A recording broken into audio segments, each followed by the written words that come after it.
You wake up in ancient Egypt. The year is 1500 BCE. You're not royalty, not a priest, not a noble. You're a regular person who needs a job to survive. What do you choose? Most jobs are brutal. Stone quarrying in the desert sun, farming in the Nile floods. Manual labor that breaks your body by age 30. But some jobs, they're actually good, respected, well paid. Jobs you'd genuinely want even today. Before we explore the best careers in ancient Egypt that didn't involve backbreaking labor or early death, answer today's question of the day. If you could master any ancient skill, what would it be? Drop your answer in the comments. We want to see what you'd choose. Now let's dive into the jobs that made life in ancient Egypt not just survivable, but actually desirable. Let's begin. The best job in ancient Egypt that most people never think about is scribe. Not glamorous, not exciting, but absolutely essential and incredibly privileged. Scribes are the literate class in a society where maybe 1% of people can read and write. You learn hieroglyphics, hieratic script, mathematics, and record keeping. Your job is documenting everything. Tax records, legal contracts, religious texts, construction projects, military campaigns. You work indoors, sitting down, using your mind instead of your body. You're exempt from manual labor. You're exempt from military conscription. You answer directly to government officials or temple administrators, which means you have job security and social mobility. The pay is excellent. Scribes receive regular rations of grain, beer, meat, and linen cloth. You get a house. Your children can follow you into the profession, creating generational wealth and status. Most importantly, you're respected. People need you to conduct business, resolve disputes, and maintain records. Without scribes, the entire administrative system collapses. This makes you valuable and gives you leverage. If you're talented, you can rise to positions of real power, overseeing construction projects, managing temple estates, or serving in the royal court. The best part, the work isn't physically demanding. You're not standing in the sun for 12 hours. You're sitting in the shade writing. Your biggest occupational hazard is hand cramps. The second best job is physician. Ancient Egypt has surprisingly advanced medicine for its era. Physicians study anatomy, prepare medicines from herbs and minerals, perform surgeries, and treat injuries and illnesses. You're trained through apprenticeship, learning from established doctors and studying medical texts. The job comes with immense prestige. You're literally saving lives. Wealthy families pay well for your services. Pharaohs and nobles keep personal physicians on retainer. You travel to treat patients, which means variety and adventure. And unlike most jobs, you have genuine intellectual engagement. You're diagnosing problems, experimenting with treatments, and expanding medical knowledge. The pay structure is excellent. Physicians receive payment in grain, livestock, precious metals, and land grants. You're compensated per patient and can charge more for complex treatments. Royal physicians live in luxury with estates and servants. Even common physicians earn enough to support families comfortably. The social status is equally valuable. People fear disease and death. The person who can prevent or cure illness holds power that transcends social class. Even pharaohs defer to physicians' medical judgment. You're educated, respected, and essential. The downside? Medical knowledge has limits.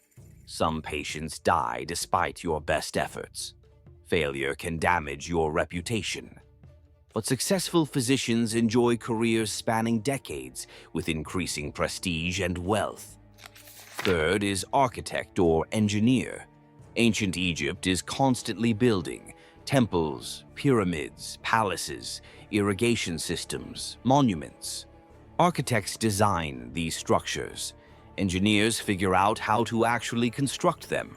You need knowledge of mathematics, geometry, materials, and physics. You work closely with pharaohs, priests, and nobles who commission projects. Your designs become permanent legacies. The pyramids? Designed by architects. The temples at Karnak? Architectural masterpieces. Your name gets inscribed on the structures you create, giving you literal immortality. The compensation is exceptional. Major projects take years or decades, providing long-term employment. You receive land grants, gold, and high-status positions. Successful architects become wealthy and powerful. You command teams of workers, manage budgets, and solve complex problems. The work is intellectually stimulating. Each project presents unique challenges: terrain, materials, scale, purpose. You're constantly innovating and problem-solving. The social respect is immense. You're creating structures that honor gods and pharaohs. Your work demonstrates divine favor and human achievement. The pharaoh himself knows your name. That's the kind of status money can't buy. Fourth is goldsmith or jeweler. Ancient Egyptians loved jewelry. Pharaohs, nobles, priests, and wealthy merchants all demand elaborate gold and precious stone pieces. Goldsmiths create rings, necklaces, bracelets, ceremonial objects, and burial goods. The work requires artistic skill, technical precision, and knowledge of metallurgy. You work with gold, silver, copper, lapis lazuli, turquoise, and carnelian. You're creating beautiful objects that will last forever. Much of your work ends up in tombs, but the living demand jewelry too. The pay is excellent because you work with valuable materials. You receive a percentage of the material's value plus payment for labor. Skilled goldsmiths become wealthy. You work in workshops, often connected to temples or palaces, with access to the finest materials. The work is creative and varied. Each commission is different. You're solving artistic and technical problems constantly. The social status is high. You're creating objects for the elite. Pharaohs and nobles visit your workshop. You interact with the powerful regularly. Your work is appreciated and valued in ways most labor isn't. Fifth is brewer. Ancient Egyptians consume beer daily. It's safer than water, nutritious, and part of religious ceremonies. Brewers are essential. You produce beer from barley and wheat using fermentation techniques. It's skilled work requiring knowledge of ingredients, timing, and process control. You manage supplies, supervise workers, and ensure quality. The job provides stable income. Everyone drinks beer. Workers receive it as payment. Temples use it in offerings. Households consume it daily. Demand is constant. You're paid in grain and finished beer, which you can trade for other goods. You work indoors in breweries, avoiding the worst heat and physical labor. The respect level is decent. Beer is culturally important. You're providing something everyone needs and enjoys. Successful brewers can expand operations, employ assistants, and supply multiple clients. It's not glamorous, but it's reliable, profitable, and socially acceptable. You're contributing to daily life and religious practice without breaking your back in the sun. The worst jobs in ancient Egypt are the ones we see in movies: stone quarrying, pyramid construction, farming. These are brutally physical, dangerous, and low status. Quarry workers die young from accidents and exhaustion. Farmers are taxed heavily and work dawn to dusk. Construction workers face injury, heat exhaustion, and premature death. These jobs offer survival but not prosperity or respect. You want to avoid them at all costs. The best jobs share common features. They require specialized knowledge, provide intellectual engagement, offer social respect, and compensate well without destroying your body. Ancient Egypt, like all societies, rewards rare skills. If you can read, heal, design, create, or produce essential goods, you live well. If you only have physical labor to offer, life is hard. Now, before you go, make sure to subscribe if you want more deep dives into daily life in ancient civilizations. And I want to hear from you.